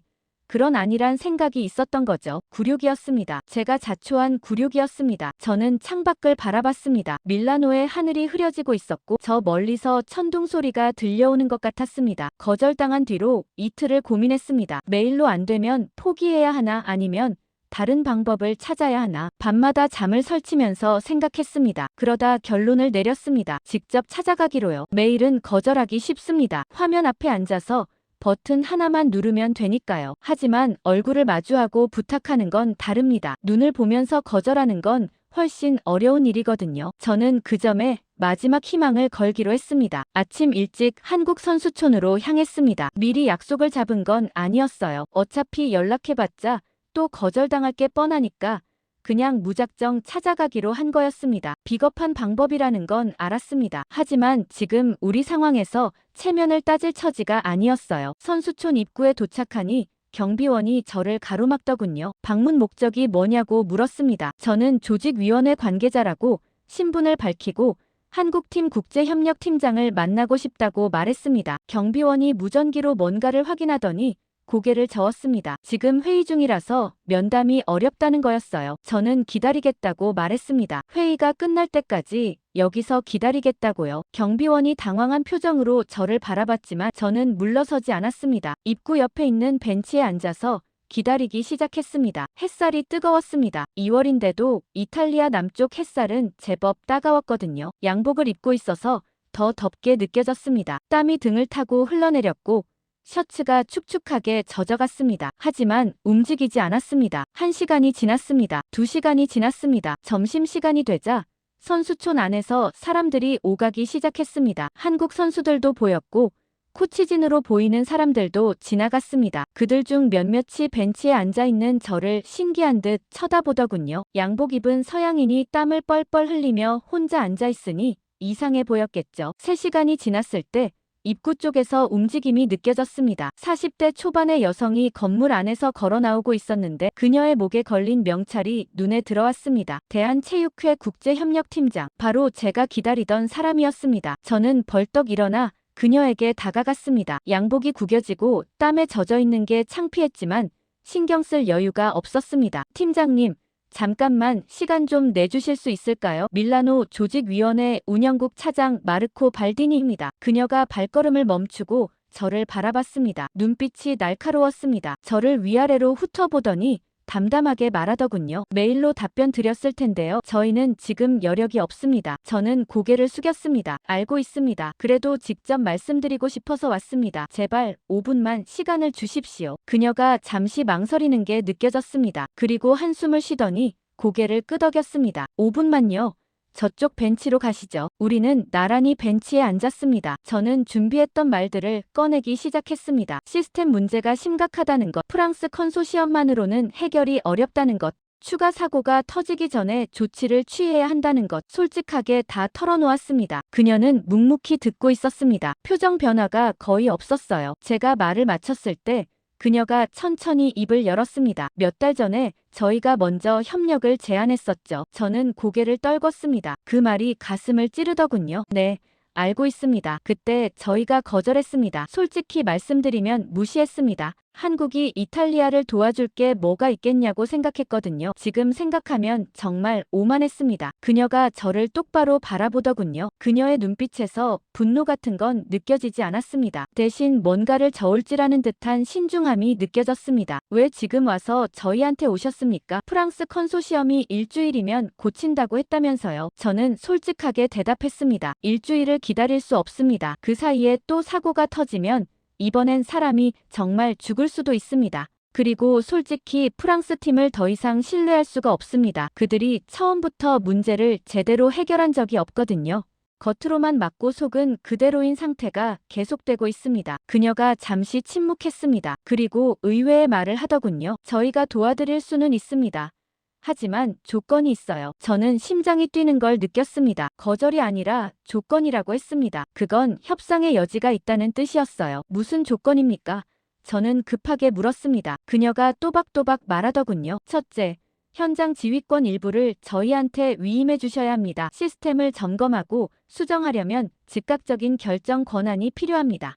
매번 이탈리아 측 승인을 기다릴 수는 없어요. 저는 숨을 삼켰습니다. 지휘권 위임이라니 그건 사실상 우리 시스템의 일부를 한국에 넘기겠다는 뜻이었습니다. 조직위원회에서 난리가 날 게 뻔했어요. 체면이 어쩌고 주권이 어쩌고 하면서요. 그녀가 말을 이었습니다. 둘째, 통합 점검을 전면적으로 허용해 주셔야 합니다. 서버 로그, 소스, 코드, 계약 내역까지 전부 열람할 수 있어야 해요. 문제가 어디서 시작됐는지 근본부터 파악해야 하니까요. 저는 그 말을 듣고 머리가 복잡해지는 걸 느꼈습니다. 통합 점검이라니요. 그건 프랑스 컨소시엄과의 계약 내용까지 들여다보겠다는 뜻이었습니다. 뒤퐁 책임자가 절대 동의하지 않을 거였어요. 계약서에 뭐가 적혀 있는지, 실제로 뭘 설치했는지 그 차이가 드러날 수도 있으니까요. 그녀가 저를 바라보며 말하더군요. 솔직히 말씀드릴게요. 저희도 바쁩니다. 한국 선수단 지원만 해도 손이 모자라요. 그런데 거기에 이탈리아 시스템까지 떠안으려면 저희 입장에서도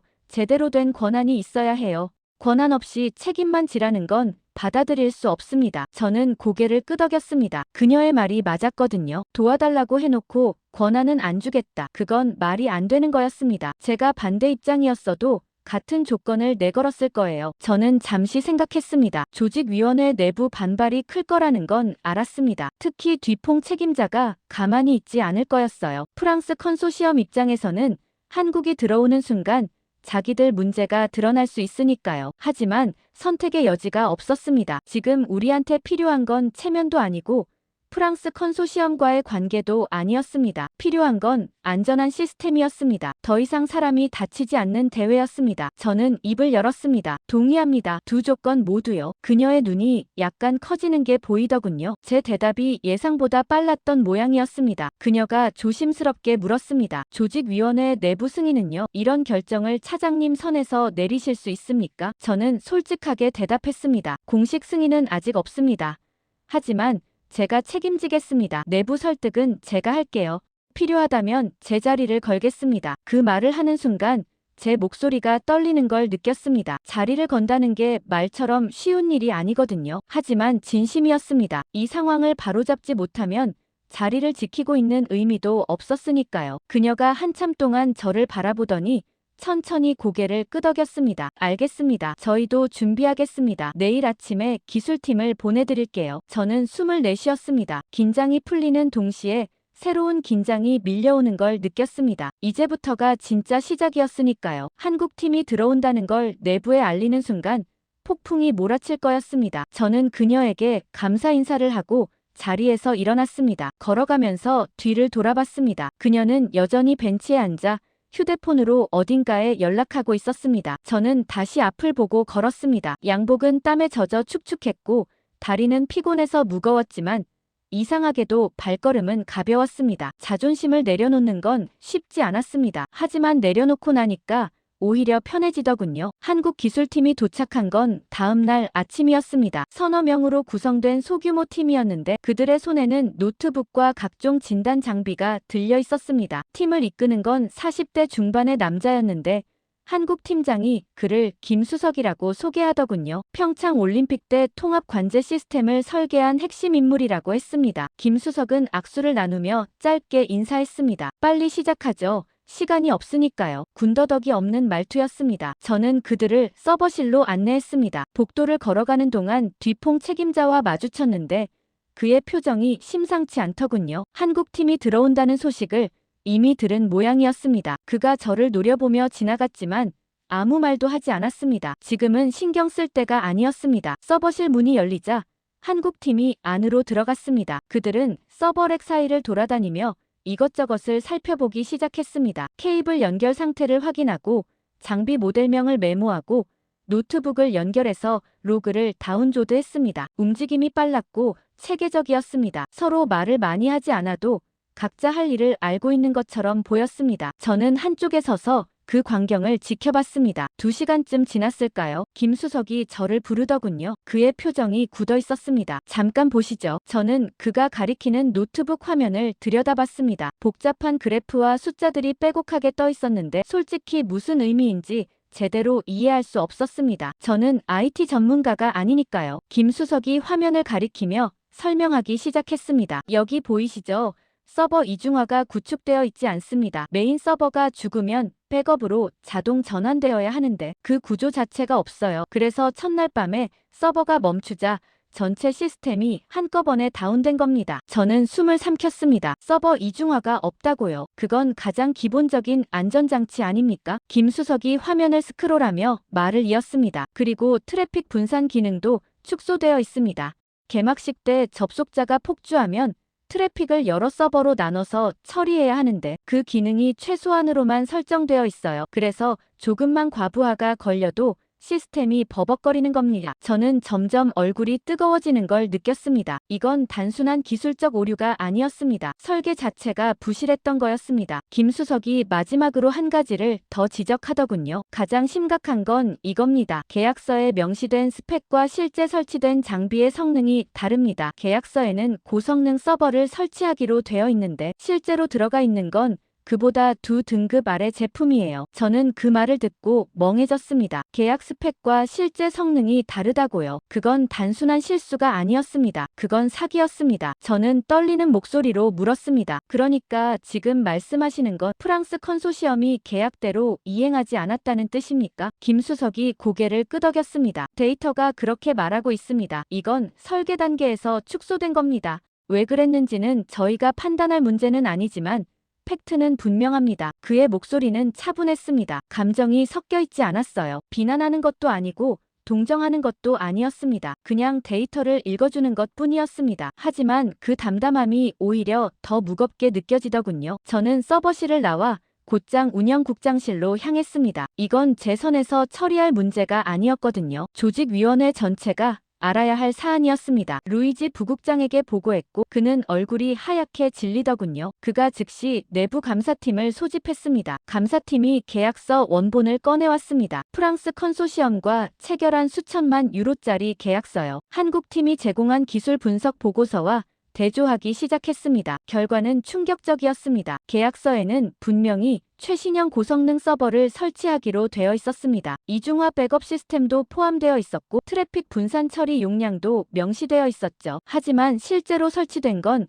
계약 내용과 달랐습니다. 고성능 장비 대신 저가형이 들어가 있었고 이중화 시스템은 아예 빠져 있었습니다. 돈은 받아놓고 스펙을 낮춘 겁니다. 차액은 어디로 갔겠습니까? 누군가의 주머니로 들어갔겠죠. 저는 분노와 허탈함이 뒤섞인 감정을 느꼈습니다. 우리가 그토록 믿었던 유럽 최고의 컨소시엄이 이런 식으로 우리를 속였던 거였습니다. 체면 때문에 한국의 도움을 거절하고 프랑스를 선택했는데 그 프랑스가 우리 등에 칼을 꽂고 있었던 겁니다. 긴급회의가 소집됐습니다. 조직위원장, 각 국장들, 그리고 정부 측 인사까지 모인 자리였습니다. 분위기가 무거웠습니다. 회의 테이블 위에 놓인 보고서를 다들 뚫어지게 바라보고 있었습니다. 조직위원장이 입을 열었습니다. 이건 심각한 문제야. 하지만 지금 이걸 공개하면 대회 전체가 흔들릴 수 있어. 프랑스 정부와의 관계도 고려해야 하고 언론에 알려지면 걷잡을 수 없이 커질 거야. 저는 그 말을 듣고 속이 부글부글 끓어오르는 걸 느꼈습니다. 또 덮으려는 겁니까? 문제가 터질 때마다 체면 생각하고 외교 관계 생각하고 언론 걱정하면서 덮어두려는 겁니까? 그래서 지금까지 이 지경이 된 거 아닙니까? 저는 손을 들었습니다. 위원장님, 한 말씀 드려도 되겠습니까? 위원장이 고개를 끄덕였습니다. 저는 자리에서 일어났습니다. 심장이 빠르게 뛰고 있었지만 목소리는 최대한 차분하게 유지하려고 노력했습니다. 이미 흔들렸습니다. 대회는 이미 흔들리고 있습니다. 전 세계가 우리 시스템이 무너지는 걸 봤고 사람이 쓰러져 있는데 40분 동안 구조를 못하는 장면을 봤습니다. 지금 문제는 흔들리느냐 마느냐가 아닙니다. 문제는 이 상황을 바로잡을 의지가 있느냐 없느냐입니다. 회의실이 조용해졌습니다. 다들 저를 바라보고 있었습니다. 저는 말을 이었습니다. 저는 이번엔 덮지 않겠습니다. 프랑스 컨소시엄이 계약을 위반했다는 증거가 있습니다. 데이터가 있고 문서가 있습니다. 이걸 가지고 정식으로 손해배상을 청구해야 합니다. 그게 옳은 일입니다. 위원장이 미간을 찌푸리며 말했습니다. 지금 소송을 시작하면 대회 기간 내내 논란이 될 거야. 프랑스 측에서도 가만히 있지 않을 테고. 저는 고개를 끄덕였습니다. 알고 있습니다. 하지만 가만히 있으면 다음에도 똑같은 일이 반복될 겁니다. 계약을 어겨도 괜찮다는 선례를 남기면 안 됩니다. 이건 복수가 아닙니다. 책임입니다. 잘못에 대해 책임을 묻는 건 당연한 일입니다. 긴 침묵이 흘렀습니다. 저는 다들 반대할 거라고 예상했습니다. 하지만 의외로 루이지 부국장이 먼저 입을 열더군요. 발디니 말이 맞아. 이번엔 제대로 해야 해. 한두 명씩 고개를 끄덕이기 시작했습니다. 위원장도 결국 한숨을 쉬며 동의했습니다. 그날 저녁 우리는 프랑스 컨소시엄에 공식 서한을 보냈습니다. 계약 위반에 대한 해명을 요구하고 손해배상 청구 절차에 착수한다는 내용이었습니다. 서한을 보내고 나서 저는 창밖을 바라봤습니다. 밀라노의 야경이 반짝이고 있었습니다. 저는 처음으로 그 불빛이 다시 아름답게 느껴지기 시작했습니다. 프랑스 컨소시엄에 서한을 보낸 다음 날부터 한국팀의 본격적인 작업이 시작됐습니다. 저는 솔직히 일주일은 걸릴 거라고 예상했습니다. 아니, 일주일도 빠른 거라고 생각했어요. 서버 이중화를 새로 구축하고 응급 동선을 재설정하고 VIP 모드 자동 해제 기능을 적용하고 트래픽 분산 시스템을 정상화하는데 일주일이면 기적에 가까운 속도였거든요. 프랑스 컨소시엄은 원래 복구에만 일주일이 걸린다고 했었습니다. 그것도 근본적인 해결이 아니라 땜질 수준의 복구예요. 그러니까 제대로 된 재구축은 한 달은 걸릴 거라고 저는 내심 각오하고 있었습니다. 한국팀 김수석에게 물었습니다. 대략 얼마나 걸릴 것 같습니까? 그가 잠시 생각하더니 대답하더군요. 36시간이면 됩니다. 저는 귀를 의심했습니다. 36시간이라고요? 하루 반이요. 그가 고개를 끄덕였습니다. 일단 시작하면 아시게 될 겁니다. 저는 반신반의했습니다. 36시간 만에 이 엉망진창인 시스템을 정상화한다니 과연 가능한 일인지 믿기 어려웠거든요. 하지만 한국팀은 말보다 행동이 앞서는 사람들이었습니다. 그날 오후부터 서버실에 사람들이 모여들기 시작했습니다. 처음에 왔던 서너 명이 아니라 10명 넘는 기술자들이 추가로 도착했습니다. 한국에서 급하게 파견된 지원팀이라고 했습니다. 그들은 도착하자마자 장비를 풀고 작업에 착수했습니다. 인사를 나눌 시간도 없었어요. 저는 서버실 한쪽에 서서 그들의 작업을 지켜봤습니다. 솔직히 무슨 일을 하는지 기술적으로는 이해할 수 없었습니다. 하지만 그들의 움직임에서 느껴지는 건 있었습니다. 체계였습니다. 혼란이 없었어요. 누가 시키지 않아도 각자 할 일을 알고 있는 것 같았습니다. 한 팀은 서버렉 앞에 붙어서 장비를 교체하고 있었고, 다른 팀은 노트북을 늘어놓고 코드를 수정하고 있었고, 또 다른 팀은 케이블을 새로 연결하고 있었습니다. 말을 많이 하지 않았습니다. 가끔 짧은 한국어가 오갈 뿐이었는데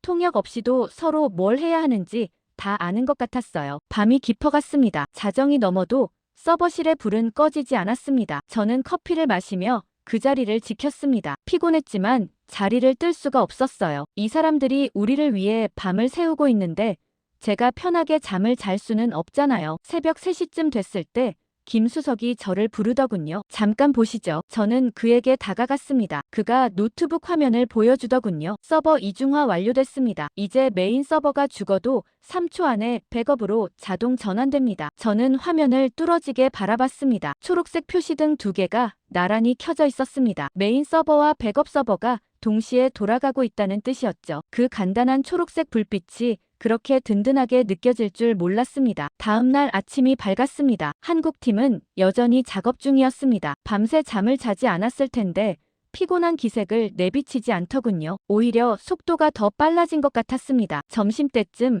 응급 동선 재설정이 완료됐다는 보고가 왔습니다. 이제 응급 상황이 발생하면 의료팀이 가장 빠른 경로로 이동할 수 있게 시스템이 자동으로 동선을 안내한다고 했습니다. 출입 게이트도 자동으로 열리고요. 그리고 오후에는 VIP 자동 해제 기능이 적용됐습니다. 응급 상황이 감지되면 해당 구역의 VIP 보안 모드가 자동으로 해제되는 기능이요. 그날 경기장에서 의료팀이 게이트에 막혀서 들어오지 못했던 그 문제가 이제 다시는 일어나지 않게 된 거였습니다. 저는 그 보고를 듣고 가슴이 뭉클해지는 걸 느꼈습니다. 며칠 전 그 관중이 쓰러졌을 때 제가 얼마나 무력하게 서 있었는지 떠올랐거든요. 의료팀이 왜 안 오냐고 무전기에 고함을 질렀던 그 순간이요. 이제 그런 일은 없을 거였습니다. 해가 지고 다시 밤이 됐습니다. 한국팀의 작업이 시작된 지 30시간쯤 됐을 때 김수석이 저를 다시 불렀습니다. 거의 다 됐습니다. 마지막 테스트만 남았어요. 저는 긴장된 마음으로 그 테스트를 지켜봤습니다. 각 구역의 게이트가 정상 작동하는지, 응급 호출이 제대로 전달되는지, 서버 간 동기화가 원활한지 하나하나 확인했습니다. 모든 항목에서 초록색 표시 등이 켜졌습니다. 그리고 정확히 36시간이 됐을 때 김수석이 조용히 말하더군요. 완료됐습니다. 저는 그 한마디를 듣고 한동안 아무 말도 하지 못했습니다. 진짜 해낸 거였습니다. 36시간 만에 시스템 전체를 재구축한 거였습니다. 저는 김수석에게 물었습니다. 어떻게 이렇게 빨리 할 수 있었습니까? 보통은 몇 주가 걸리는 작업 아닙니까? 그가 어깨를 으쓱하며 대답하더군요. 평창 때 이미 다 해봤거든요. 처음부터 만드는 게 아니라 우리가 검증한 시스템을 이식한 거예요. 그래서 빨랐습니다. 저는 그 말을 듣고 고개를 끄덕였습니다. 경험이었습니다. 그들은 이미 한 번 해본 사람들이었습니다. 시행착오를 다 거치고 문제점을 다 파악하고 해결책을 다 알고 있는 사람들이었어요. 우리가 처음부터 삽질하고 있을 때 그들은 이미 답을 가지고 있었던 겁니다. 다음 날 운영회의에서 결과 보고가 있었습니다. 숫자들이 화면에 떴는데 그 숫자들이 모든 걸 말해주고 있었습니다. 응급 대응 시간이 40분에서 9분으로 줄었습니다. 출입 게이트 오류가 사흘 동안 3건이었는데 재구축 이후로는 단 한 건도 없었습니다. 그리고 선수단을 대상으로 한 만족도, 조사에서 운영 시스템에 대한 만족도가 절반 남짓에서 90% 이상으로 뛰어올랐습니다. 회의실에 있던 사람들이 술렁거렸습니다. 믿기 어렵다는 표정들이었죠. 저도 그 숫자들을 보면서 아직도 실감이 나지 않았습니다. 한국팀은 그 자리에 없었습니다. 결과 보고를 들으러 오라고 했는데 사양하더군요. 바쁘다고요. 선수단 지원 업무가 밀려있다면서요. 저는 그들이 왜 안 왔는지 알 것 같았습니다. 그들은 칭찬받으러 온 게 아니었거든요. 일하러 온 거였습니다. 일이 끝나면 떠나는 거였습니다. 박수 받고 싶어서 한 게 아니니까요. 회의가 끝나고 저는 서버실로 갔습니다. 한국팀이 짐을 정리하고 있더군요. 장비들을 케이스에 넣고 노트북을 접고 있었습니다. 저는 김수석에게 다가갔습니다. 감사합니다. 정말 감사합니다. 이 은혜를 어떻게 갚아야 할지 모르겠습니다. 그가 웃으며 손을 내저었습니다. 은혜라니요? 저희도 배운 게 있어요. 이런 상황에서 시스템을 복구하는 건 처음이었거든요. 좋은 경험이었습니다. 저는 그 말이 진심인지 겸손인지 알 수 없었습니다. 하지만 그의 표정에서 거짓은 느껴지지 않았습니다. 그들은 정말로 묵묵히 일하고 묵묵히 떠나는 사람들이었습니다. 영웅 대접을 바라지 않았습니다. 그냥 해야 할 일을 했을 뿐이라고 생각하는 것 같았어요. 저는 그들의 뒷모습을 바라보며 생각했습니다. 우리가 프랑스 컨소시엄을 믿고 한국을 무시했을 때 한국은 화내지 않고 기다렸습니다. 그리고 우리가 무릎을 꿇고 도움을 요청했을 때 조건을 내걸었지만 결국 도와줬습니다. 그리고 도와주고 나서도 자랑하지 않았습니다. 저는 창밖을 바라봤습니다. 밀라노의 하늘이 맑게 개어 있었습니다. 이제 남은 대회 기간 동안 시스템 걱정은 하지 않아도 될 것 같았습니다. 36시간, 그 짧은 시간 동안 모든 게 바뀌었습니다. 시스템이 정상화된 뒤로 며칠이 지났습니다. 경기는 순조롭게 진행됐고 더 이상의 사고는 터지지 않았습니다. 출입 게이트는 단 한 번도 오작동하지 않았고 응급 상황이 발생했을 때도 의료팀이 10분 안에 도착했습니다. 선수촌에서도 경기장에서도 미디어 센터에서도 불만의 목소리가 줄어들었습니다. 조용했습니다. 좋은 의미에서의 조용함이었어요. 시스템이 제대로 돌아가면 뉴스가 안 되거든요. 문제가 터져야 기사가 나오는 건데 문제가 없으니 기사도 없는 거였습니다. 그런데 이상하게도 언론의 관심이 완전히 사라진 건 아니었습니다. 오히려 다른 각도에서 기사가 나오기 시작하더군요. 처음 눈에 들어온 건 로이터 통신 기사였습니다. 밀라노 올림픽, 극적 반전, 운영 시스템 정상화 뒤의 숨은 이야기. 저는 호텔방에서 그 기사를 읽었습니다. 기사는 개막 초반의 혼란을 먼저 언급했습니다. 중앙 서버 다운, 출입 게이트 오작동, 응급 대응 40분 지연, 국제적 망신, 그리고 갑작스러운 반전을 다뤘습니다. 시스템이 불과 며칠 만에 안정화됐고 이후로는 단 한 건의 중대 오류도 보고되지 않았다고요. 기사 말미에는 이런 질문이 달려 있었습니다. 대체 무슨 일이 있었던 건가? 조직위원회는 아직 공식 입장을 내놓지 않고 있다. 저는 그 문장을 읽고 한참을 생각했습니다. 공식 입장을 내놓지 않았다. 맞았습니다. 우리는 한국팀의 도움을 받았다는 사실을 아직 공개하지 않고 있었거든요. 내부적으로는 다 알고 있었지만 외부에는 말하지 않았습니다. 왜냐고요? 솔직히 말하면 아직도 체면이 걸렸던 거였습니다. 이탈리아가 한국한테 SOS를 쳤다는 게 알려지면 창피하니까요. 유럽의 자존심이 어쩌고 하면서요. 하지만 그 기사를 읽으면서 저는 뭔가 잘못됐다는 걸 느꼈습니다. 우리는 한국 덕분에 대회를 살렸습니다. 그런데 그 공을 인정하지 않고 숨기고 있었습니다. 그게 과연 옳은 건가요? 도움받고도 고맙다고 말 안 하는 게 체면인가요? 저는 루이지 부국장에게 전화를 걸었습니다. 기자회견을 열어야 할 것 같습니다. 한국의 도움에 대해 공식적으로 발표해야 합니다. 전화기 너머로 그가 한숨을 쉬는 소리가 들렸습니다. 마르코, 그러면 우리가 혼자서는 아무것도 못했다는 걸 인정하는 거야. 프랑스 컨소시엄 건도 아직 정리가 안 됐는데 한국 얘기까지 나오면 복잡해져. 저는 고개를 저었습니다. 전화로는 안 보이겠지만요. 이미 복잡합니다. 언론이 파고들기 시작했어요. 우리가 말 안 해도 어차피 알려질 겁니다. 그 전에 우리 입으로 먼저 말하는 게 낫습니다. 숨기다가 들키면 더 창피해요. 긴 침묵이 흘렀습니다. 그리고 루이지 부국장이 말하더군요. 알았어.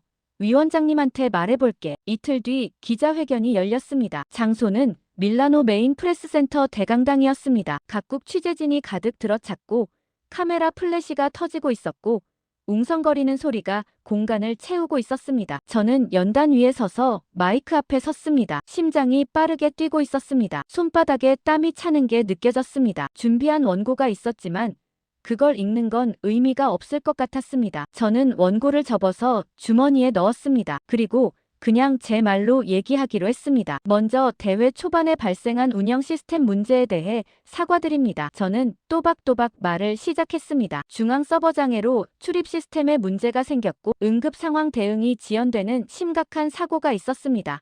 관계자 여러분과 선수단 그리고 전 세계 시청자 여러분께 진심으로 사과드립니다. 강당이 조용해졌습니다. 카메라 셔터 소리만 간간히 들렸습니다. 저는 말을 이었습니다. 하지만 오늘 제가 이 자리에 선 건 사과만을 위해서가 아닙니다. 감사를 전하기 위해서입니다. 기자들의 눈빛이 달라지는 게 느껴졌습니다. 뭔가 예상치 못한 얘기가 나올 거라고 감지한 모양이었어요. 저는 심호흡을 하고 말했습니다. 이 대회가 무너지지 않은 이유는 대한민국 덕분입니다. 강당이 술렁였습니다. 여기저기서 웅성거리는 소리가 들렸고 카메라 플래시가 더 격렬하게 터지기 시작했습니다. 한국이라고요?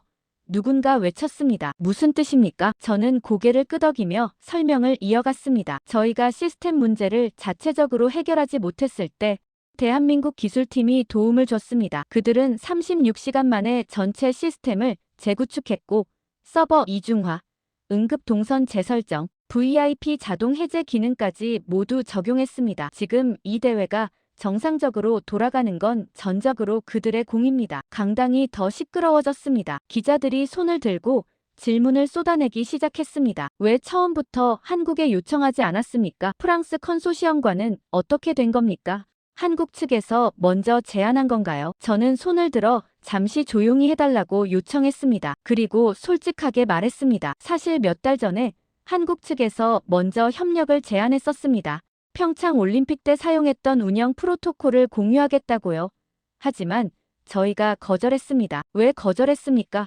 기자 한 명이 물었습니다. 저는 쓴웃음을 지으며 대답했습니다. 솔직히 말씀드리겠습니다. 우리는 그들을 비웃었습니다. 한국이 이탈리아를 도와준다고 작은 나라가 큰 나라를 가르치겠다고 우습게 생각했습니다.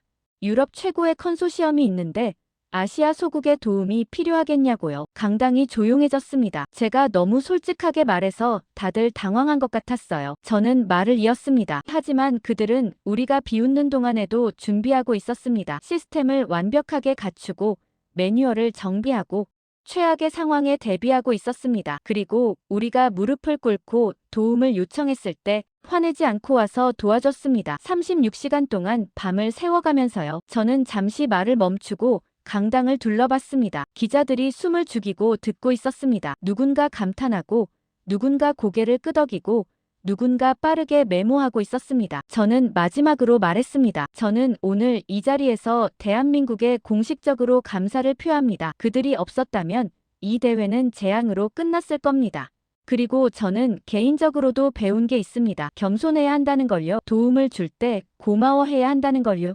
비웃었던 상대가 구원자가 될 수 있다는 걸요. 기자회견이 끝났습니다. 연단에서 내려오는데 다리가 후들거렸습니다. 방금 제가 한 말이 전 세계로 퍼져나갈 거라는 걸 알았거든요. 이탈리아 관료가 공개석상에서 자국의 실패를 인정하고 한국에 감사를 표한 겁니다. 체면이 깎일 거라는 건 알았습니다. 하지만 이상하게도 후회는 되지 않았습니다. 오히려 가슴이 시원하더군요. 숨기고 있던 걸 털어놓은 것 같은 느낌이었습니다. 그날 밤 뉴스를 켰습니다. 제 기자회견 영상이 메인으로 나오고 있었습니다. 각국 앵커들이 제 발언을 인용하면서 한국의 기여를 조명하고 있었습니다. 그리고 SNS에서는 새로운 해시태그가 트렌딩에 오르고 있었습니다. 한국에 감사합니다. 평창의기적 36시간이 반전. 저는 휴대폰 화면을 바라보며 웃었습니다. 체면을 내려놓으니까 오히려 존경을 얻은 것 같았습니다. 솔직함이 부끄러움보다 나았던 거죠. 기자회견 다음 날이었습니다. 저는 오랜만에 여유로운 아침을 맞았습니다. 시스템 걱정이 사라지니까